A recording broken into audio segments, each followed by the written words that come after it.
मेरा नाम प्रवीण शर्मा है। मैं हेलो हिंदुस्तान का संपादक हूँ। हेलो हिंदुस्तान एक अखबार है, डेली इवनिंगर, और एक फोर्टनाइटली मैगज़ीन है। साथ ही हम इंदौर लिटरेचर फेस्टिवल करते हैं, जो जयपुर के बाद भारत का दूसरा सबसे बड़ा लिटरेचर फेस्टिवल है, और इस साल दिसंबर में हम 5वां लिटरेचर फेस्टिवल करेंगे। इसके अलावा हम कवि सम्मेलन सह मुशायरा करते हैं, और वो अंतर्राष्ट्रीय स्तर का होता है।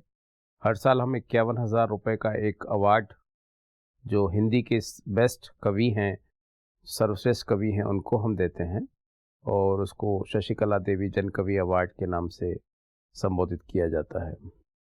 एक बहुत ही अद्भुत अनुभव था मेरे लिए ओम शांति भवन के इस शिविर में आना, और माउंट आबू जैसी प्राकृतिक छटा वाली नगरी में जब बादलों की घटाएं घनघोर हो रही हों, तब आध्यात्मिक जो माहौल यहाँ पैदा हुआ, और जो ऊर्जा मैंने महसूस की इस प्रांगण में प्रवेश करते ही, वो कहिए तो अलौकिक ही मानी जानी चाहिए।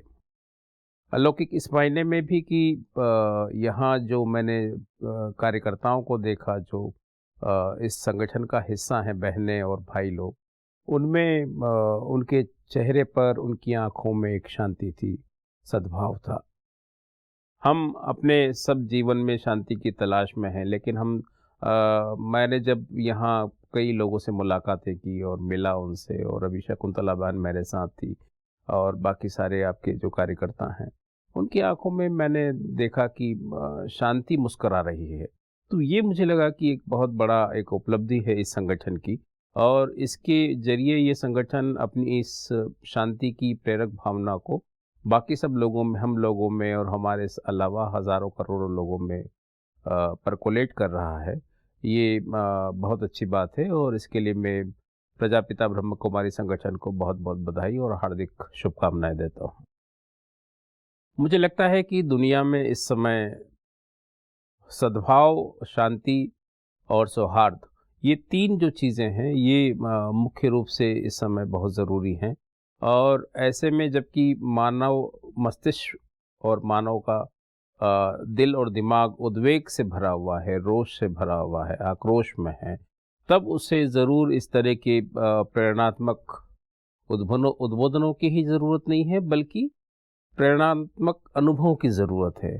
साथ ही साथ शांति के प्रयासों के लिए हम बाकी सारे ज़माने को, बाकी सारी दुनिया को आप लोगों के अनुभव से, यानी प्रजापिता ब्रह्मा कुमारी के अनुभव से जोड़ पाते हैं, तो बहुत अच्छी बात है।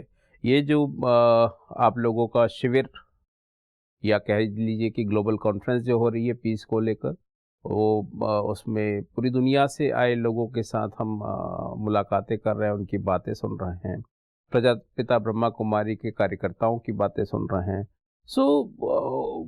बहुत ही आनंद आ रहा है, बहुत ही प्रेरक है, आंखें खोल देने वाला अनुभव है। आपका जो परिसर है, बहुत ही हरियाली से आच्छादित है, और पूरी तरह से आनंद दे रहा है। अभी हमने कुछ ही देर पहले आपका जो दुनिया का और एशिया का सबसे बड़ा सोलर एनर्जी पावर सेंटर देखा।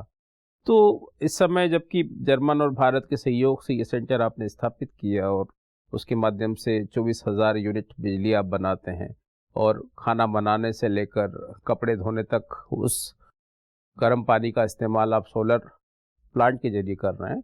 तो ये बड़ा अद्भुत अनुभव है हम सब लोगों के लिए, और भारत के बाकी सब हिस्सों को भी इससे प्रेरणा लेने की ज़रूरत है। और मुझे लगता है कि एक मार्गदर्शी रूप में आपका संगठन पूरे भारत ही नहीं, दुनिया भर में एक रोल मॉडल का भूमिका अदा करेगा, ऐसी मेरी उम्मीद है।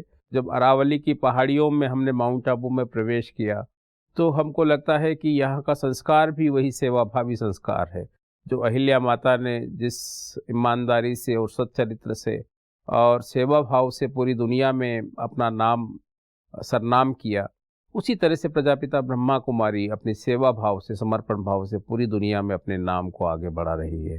मुझे उम्मीद है कि हम हेलो हिंदुस्तान के जरिए, इंदौर लिटरेचर फेस्टिवल के जरिए कोशिश करेंगे कि आपके जो संदेश हैं, आपके जो प्रोजेक्ट हैं, उनको और आगे बढ़ाएं, आपकी बातों को आगे बढ़ाएं, और कोशिश ये भी करेंगे कि हमारे इंदौर के लेवल पर या मध्य प्रदेश के लेवल पर प्रजापिता ब्रह्मा कुमारी संगठन को यदि हम इसके प्रचार प्रसार में या किसी और तरह से सहयोग कर सकते होंगे तो हमको करने में बहुत खुशी होगी।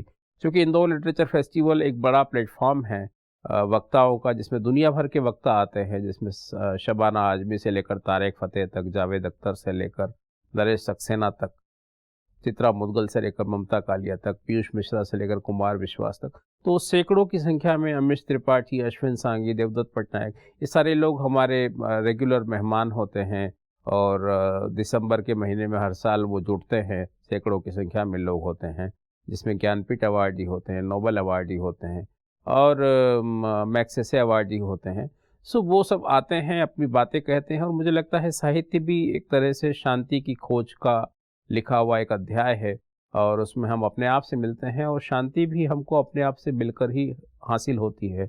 और मेरा ये मानना है कि प्रजापिता ब्रह्मा कुमारी परिसर में आकर और उसके अंतर्राष्ट्रीय इस केंद्र में आकर हम कुछ कल से कुछ और निखरे हैं, कल तक कुछ और निखरेंगे, यही उम्मीद है। धन्यवाद।